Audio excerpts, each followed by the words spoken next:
Boa tarde. Deixa eu aumentar aqui.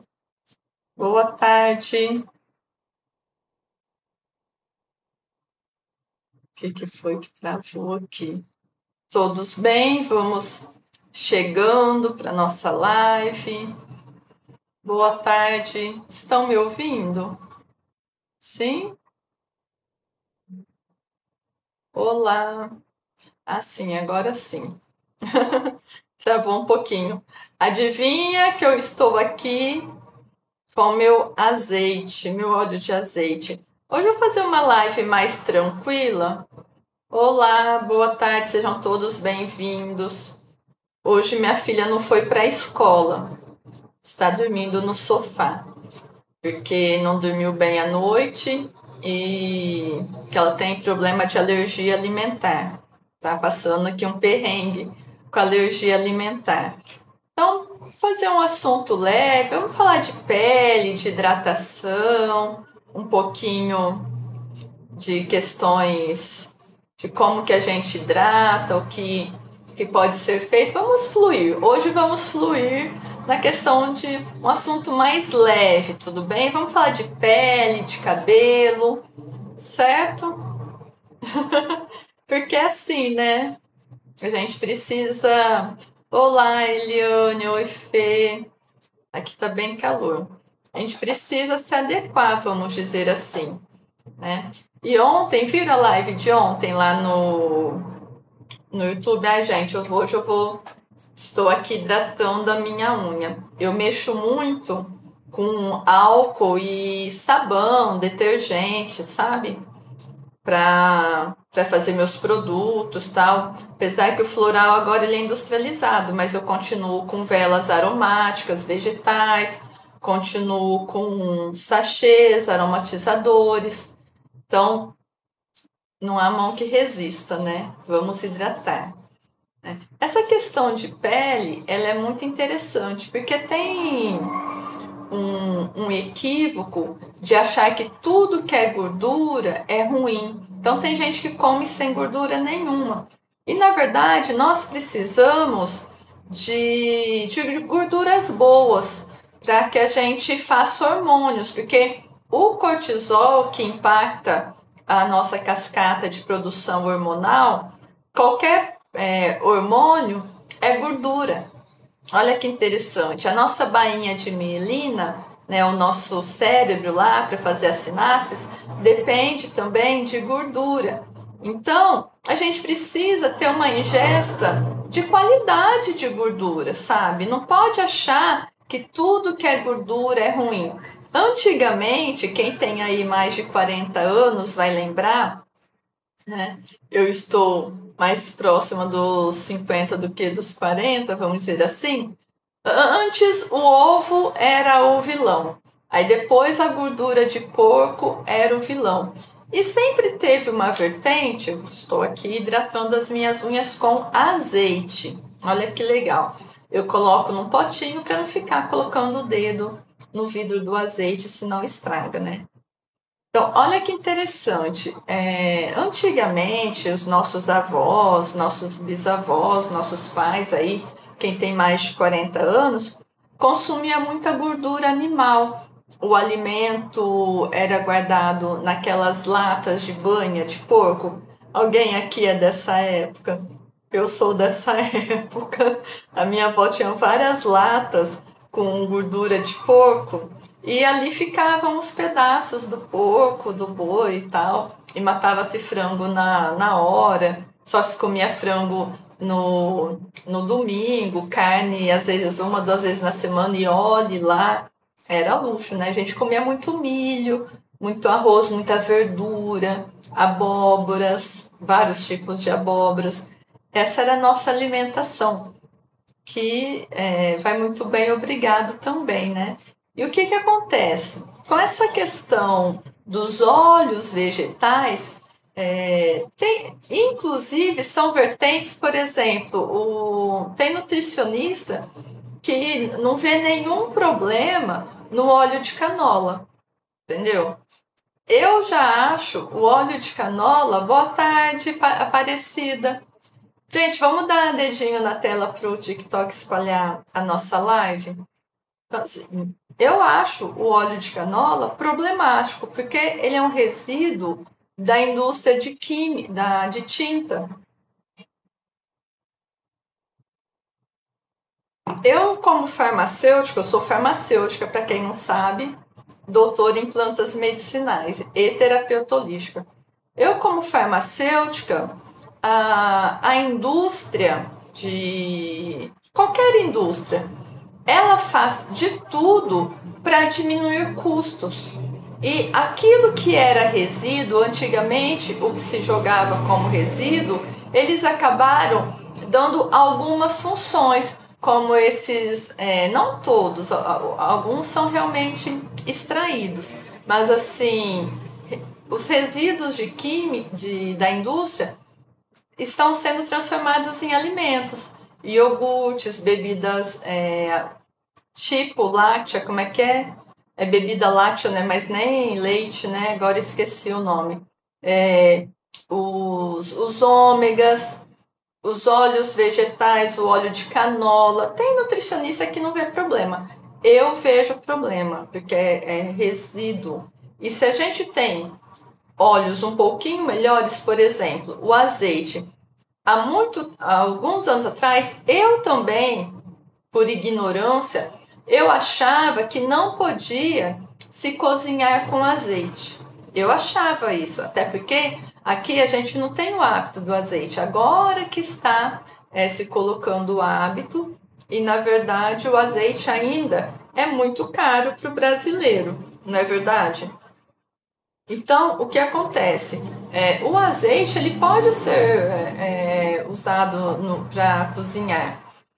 E a gente vê agora azeite para cozinha, para fritura não, como é que é? Que pode ser aquecido, e o azeite da salada, que o rótulo vermelho e o rótulo verde. Na verdade, aquele rótulo vermelho é resíduo aqui no Brasil, percebe? Então, é um azeite que não era bom ser consumido, vamos dizer assim. E o azeite aguenta até 200 graus, então a gente consegue colocar ele no alimento. O do rótulo verde, o da primeira prensa, quando a gente lê lá o rótulo, azeite extra virgem, primeira prensa, que é a primeira prensa. A gente vai confiar no que está escrito na indústria, não é verdade? Então, é a primeira prensa. Mas o óleo de soja, agora todos transgênicos, os óleos de. Até o óleo de girassol agora tem alguns transgênicos, óleo de algodão. Eu gosto muito do óleo de girassol, o que não é transgênico. Por quê? Aqui na minha prática, mais de 20 anos, nos meus estudos, apesar de eu ter 2 pós-doutorado em planta, ter estudado lá, feito um pós-doutorado na genética de plantas, eu não sou favorável à transgenia. Eu não acredito que, Fúvia, mas as pessoas estão morrendo de fome e não tem alimento para todo mundo. Não, eu não acredito nisso. Eu faço parte, tanto que o meu doutorado, tudo, da agricultura orgânica, as minhas plantas, os meus estudos sempre foram da agricultura orgânica e com um bom manejo, uma boa tecnologia, consegue-se bons alimentos a partir da pequena indústria, da indústria familiar, da agricultura familiar, quer dizer. Então a gente não precisa da transgenia. A transgenia é para facilitar a produção do monocultivo, dos grandes produtores. Só que aí vem um problema. Estamos sendo envenenados. É um assunto tão cascudo, que dentro das universidades, quem realmente estuda isso, estuda transgenia, estuda os agrotóxicos, está sendo perseguido. Tem uma moça, que eu não vou falar o nome nem a universidade, ela teve que mudar de país. Ela teve que mudar de país por conta que ela estava provando que esse excesso de agrotóxicos não estava fazendo bem para ninguém. Entendeu? Então, dentro da própria universidade, porque a indústria, gente, ela é muito poderosa.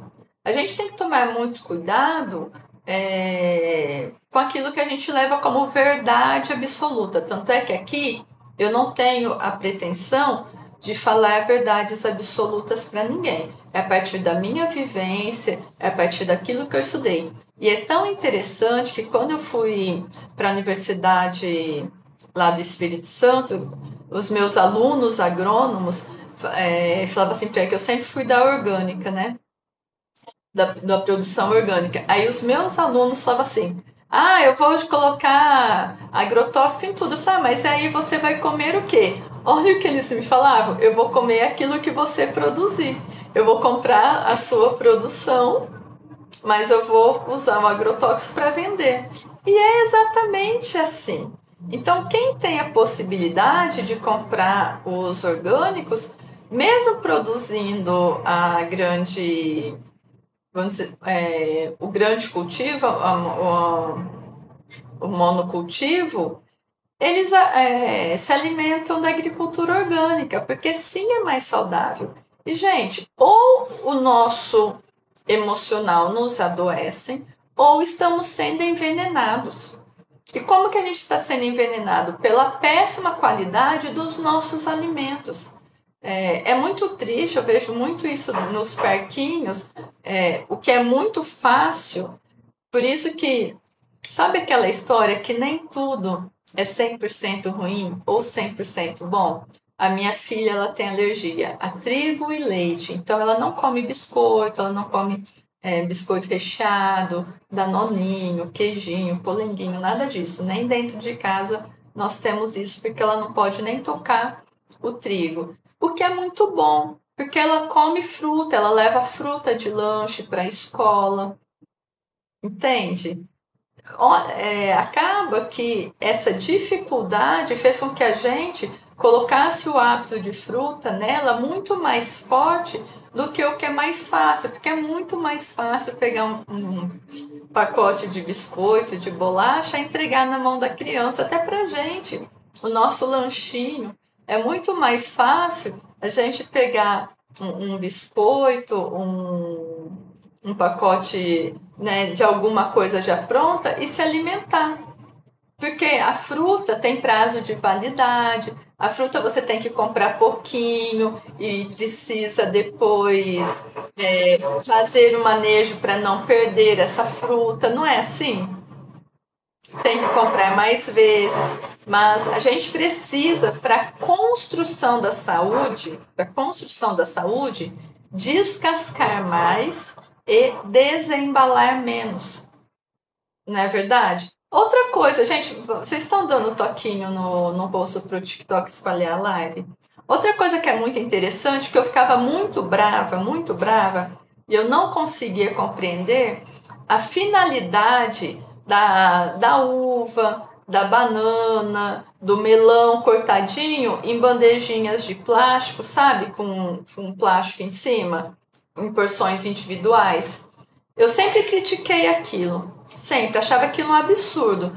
A banana já vem com casca, a uva já vem com casca, o melão. Qual a finalidade de ter bandejinhas com frutas em porções individuais no supermercado? Boa tarde, Rineide, seja bem-vindo. Boa tarde a todos, gente. Então, até que eu descobri a finalidade dessas bandejinhas. Vocês conhecem? Vocês sabem a finalidade dessa bandejinha? Alguém sabe? Boa tarde. Esse eu não consigo falar. DY76. Tararã. Gente, coloca o nome. Vamos colocar o nome aí para a gente se conhecer, para essa rede ser de verdade. Vamos não usar filtro, sabe? Vamos fazer isso aqui de verdade para ficar divertido, mais divertido. Então, aquela bandejinha de plástico no supermercado é para quem tem problemas, tem dificuldades motoras, sabia? Tem gente que a gente tira miras, Miracimira, Miracima, como é que fala o seu nome? Boa tarde, olha só. Boa Vista, Roraima. Boa tarde. Ah, oi, Éder. Prazer, Éder. Seja bem-vindo. Eu sou a Fúvia, farmacêutica, doutora em plantas medicinais, terapeuta holística. Hoje a nossa conversa terapêutica é um tema mais light, que não é tão light assim. Miraci. Ah, Miraci. Boa tarde, Miraci. Miraci também é diferente igual Fúvia, né? Mas é bom ser diferente também. Então a gente critica muito aquilo que a gente desconhece e, e a gente não para perceber o motivo daquilo, sabe? Então, eu tenho um hábito, quando eu vejo alguma notícia, quando eu vejo alguma coisa muito esquisita, eu sempre me pergunto assim, a quem interessa isso? Eu tenho esse exercício que é meu, assim, a quem interessa isso, né?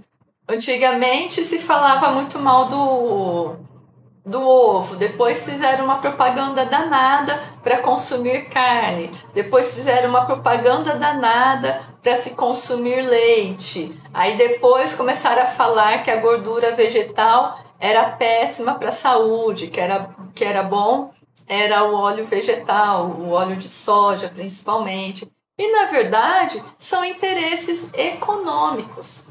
Como que a gente constrói a nossa saúde? Com o máximo de equilíbrio possível. Não é que a gente nunca vai comer um biscoito, uma bolacha, um fast food, não é isso.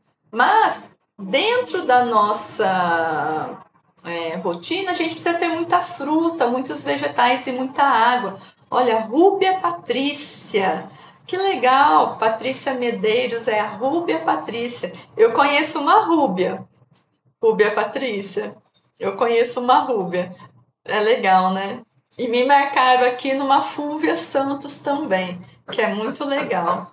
E tem uma Fúvia Ferrete, Fúvia Maria Ferrete, que o meu nome deveria ser Fúvia Maria Ferrete, mas tudo bem. Ficou o Santos do meu pai. E olha que interessante, né? A gente acha que nunca vai ter nome parecido e tem. Então, quando a gente vê essa questão de construção de saúde, as pessoas acham que construir saúde é comer à base de pílulas. Eu já vi enfermeiros, eu dei muita aula para enfermagem no curso de cicatrização, de curativos. Eu dei muita aula para enfermagem, viajei o Brasil dando aula de farmacologia da pele, de cicatrização, de produção, tal. Enfim, isso ficou um pouco no passado, mas já estudei muito pele. E conheci muito enfermagem, já trabalhei muito com a enfermagem e tal. O que acontece é que, é o que eu sempre falo, medicar, como que a gente leva a vida é de acordo com o que a gente acredita. Eu já ouvi de muito enfermeiro e de muito médico que era muito melhor ter cápsulas para se alimentar. Então, a pessoa, na época, ela se alimentava, fora de brincadeira, é enfermeiro, hein, que já estudou fisiologia, tudo. Ela abria uma caixinha de plástico cheio de pílulas, aí tirava um pozinho, colocava na água lá e tomava o shake dela.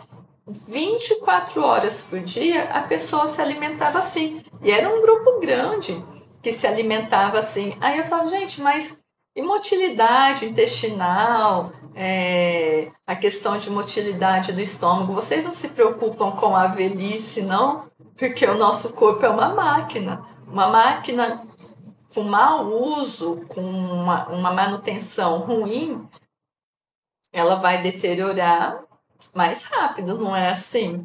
É assim.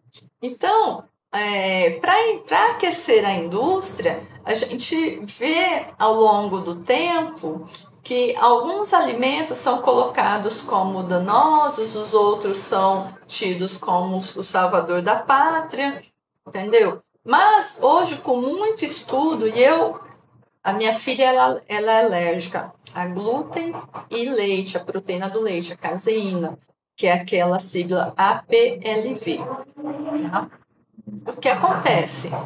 Existem muitos estudos hoje falando olha que interessante, a síndrome do pânico para algumas pessoas, principalmente se essas pessoas tem na família algum ancestral indígena, pode deflagrar, pode ativar a síndrome do pânico. Então, oi amor, vem cá, pode vir.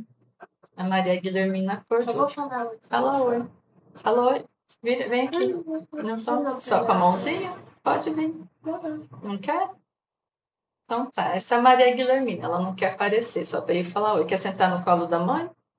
A mamãe já tá indo, tá? Então, o que acontece? Síndrome do pânico está sendo uma hipótese que faz muito sentido a pessoas alérgicas ao glúten.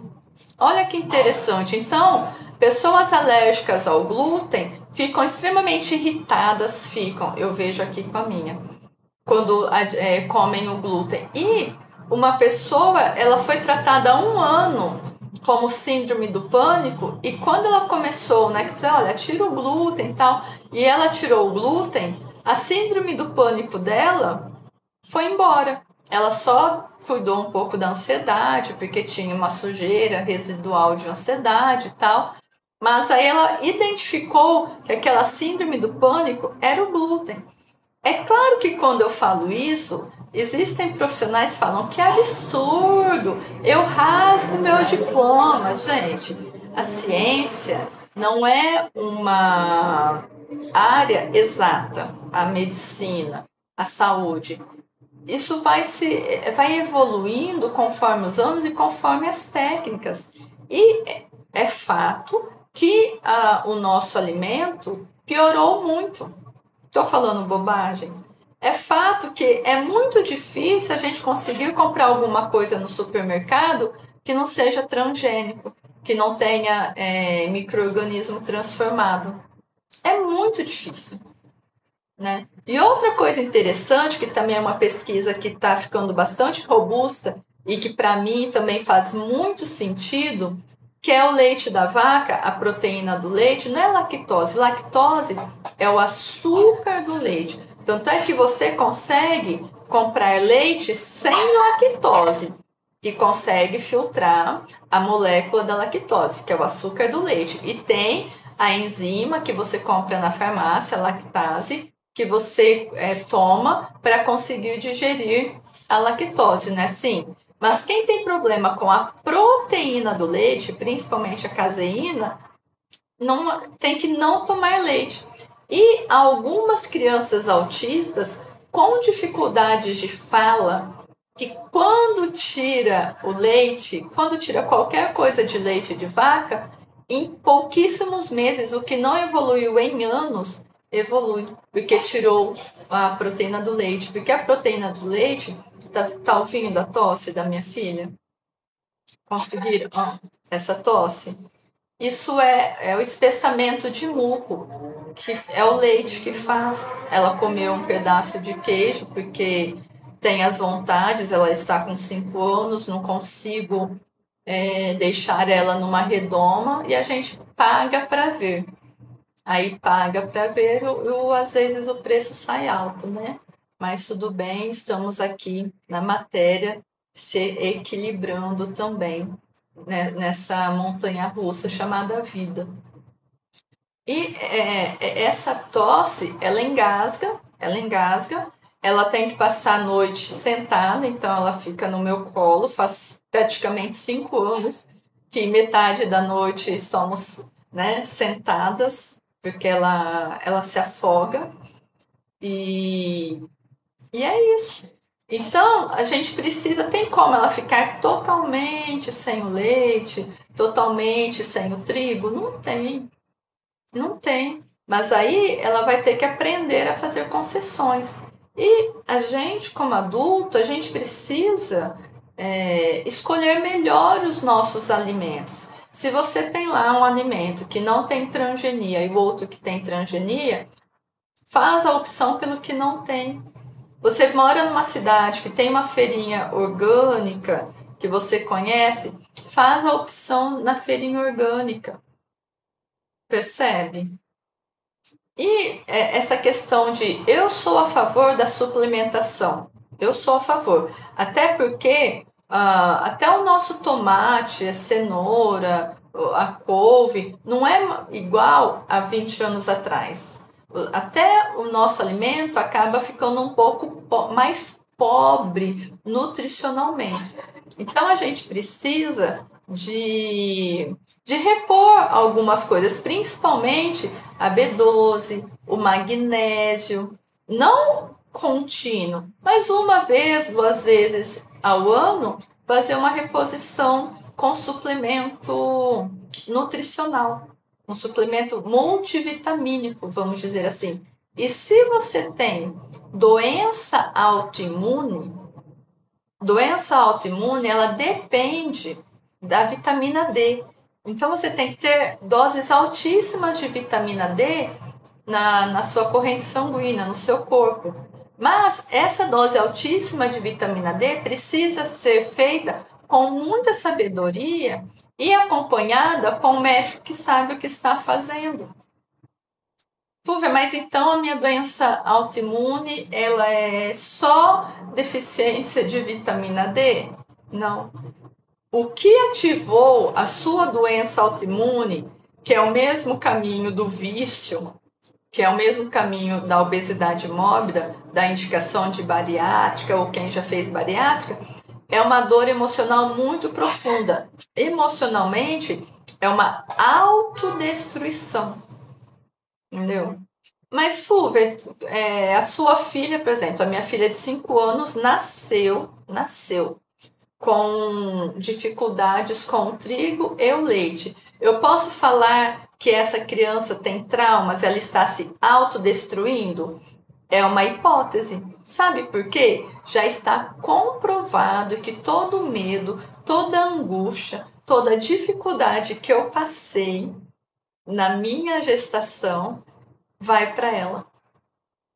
A gente herda dos nossos pais, não é só cor de cabelo, né, a pele bonita, a cor dos olhos, não. A gente herda dos nossos pais, dos nossos ancestrais, toda a tragédia e glória também pelo nosso DNA. E como cuidar, né? Eu faço terapia com ela, eu optei em não ser terapeuta dela. Ela faz terapia com pessoas que eu escolhi, que eu conhecia, e médicos também. Mas ela só tem 5 anos, então, mas aí depois, com 15, 18 anos, que ela vai olhar por ela mesma, vamos dizer assim. Tá? E a outra hipótese, que é essa questão, né, da alergia dela, um trauma geracional, sim, transgeracional, sim. E a outra hipótese é o envenenamento, que é o excesso de agrotóxico e o excesso de transgenia na nossa alimentação. A pobreza nutricional dos nossos trigos, do nosso leite, dos nossos derivados de leite. Aí ela, né, na concepção dela lá, na gestação, ela acabou sendo premiada com essa dificuldade. Então tem as duas hipóteses. As duas hipóteses são excludentes, né? Eu excluo, se ela foi envenenada, entre aspas, eu excluo o trauma transgeracional ou vice-versa? Não. As duas coisas se complementam. Uma fortalece a outra. Aí fica num ciclo vicioso. Percebe? É como você com uma doença autoimune, com diabetes. A tristeza, a dificuldade de lidar com a doçura da vida faz com que você não aceite o açúcar. E a qualidade pobre desses alimentos, o excesso de açúcar lá desde a sua infância, que acabou te deixando mais frágil ainda. Então as coisas vão se autorregulando, né? Ah, mas diabetes não tem cura. No meu mundo tem. Não essa cura mágica, né? Que você estrala o dedo e tá tudo certo. Outra coisa, vício. Vício. A gente tem que parar de achar que vício é bobagem, é frescura. O vício na terapia sistêmica, ele faz o mesmo caminho da doença autoimune. É como se, entre aspas, o vício fosse uma doença autoimune. Percebe? Estão acompanhando? Eu estou falando de alimentação porque aqui a questão é de que saúde é construção. Diariamente nós construímos a nossa saúde com decisões, com ação. Não adianta nada você só tomar suplementos vitamínicos e não comer uma fruta, não tomar uma água adequada, não se preocupar com a tua ansiedade, com a tua raiva, a tua insegurança. Não adianta. Saúde é holístico. Tanto é que o Cícero Coimbra, que é esse médico que identificou a questão da vitamina D na doença autoimune, e estabelecer um protocolo, que é o protocolo Coimbra, esse médico ele fala que tem que olhar a saúde a partir da vitamina D, tal, de alguns alimentos, e também o emocional, porque é o teu emocional que ativa o gene da doença autoimune. Entendeu? Então, é complemento. É um complemento do outro. Certo? Então, como que a gente constrói? Gente, está tudo bem aqui, todo mundo bem. Hoje a gente vai fazer essa live mais light, que não é tão light assim, porque eu preciso dar atenção para minha filha. Ela está muito chateadinha e muito cansada, tá? Olha lá, não anda bem. É a vida. Então, como que a gente constrói saúde? A gente constrói saúde com bons hábitos. A gente constrói saúde com coragem de olhar para as nossas necessidades. Não adianta nada você gastar R$ 800 em colágeno se você não bebe água. Água. Não adianta nada você comprar um creme caríssimo, francês, italiano, não adianta. Se você toda noite faz lá o seu ritual de skincare com 8 produtos, mas não bebe água, está errando no início da escada. A escada está ficando frágil, percebe? Não adianta. Não adianta você falar, eu não bebo água, eu só bebo refrigerante. Não adianta. Você está adoecendo o seu corpo, você está envenenando o seu corpo com o refrigerante. Ai, Fúvia, mas eu não consigo beber água. Gente, água não é gostar ou não. Água é obrigação de saúde. Água é obrigação de saúde. Ah, eu não gosto. Vai ter que beber mesmo não gostando. Simples assim. Simples assim. Aí outra coisa muito polêmica, né? O sal do Himalaia. Quem já comprou o sal rosa do Himalaia? Quimicamente, não faz diferença nenhuma. E pelo contrário, o sal integral, que você compra aqui do Brasil, é muito superior em qualidade físico-química do que o sal do Himalaia. E sem falar do sal do Himalaia, que vem longe da beça, que tem exploração de pessoas, tem tudo isso. Ai, Fúvia, eu não ligo. Tem que se importar. Oi, amor. Ah, fala. Oi. A gente tá indo, já tô acabando, tá? Então, é assim, a gente tem que fazer boas escolhas. E quem tem um pedacinho de terra, planta o seu próprio alimento. Nem que seja uma salsinha, uma cebolinha, um pouquinho de cenoura, um pezinho de alface, uma couve. Planta. Isso é vida. Ah, está ficando muito frágil, está muito debilitado? Compre um bom suplemento vitamínico, mas não seja escravo do suplemento vitamínico. Nós precisamos do suplemento vitamínico, mas o suplemento vitamínico não substitui o nosso alimento. O suplemento vitamínico que você dissolve lá na sua água não é água, beba água, água pura. É o início da nossa saúde. Tá? E, como eu falei aqui muito dessa questão de doenças autoimunes, alergias, tudo, aqui no Floral Ficor é o renascimento para obesidade importante, doenças autoimunes, diabetes, é este daqui. Porque às vezes a gente tem que renascer, tá? Porque aqui na minha visão de terapia, que é daquilo que eu estudei, tanto vício como doenças autoimunes é uma autodestruição.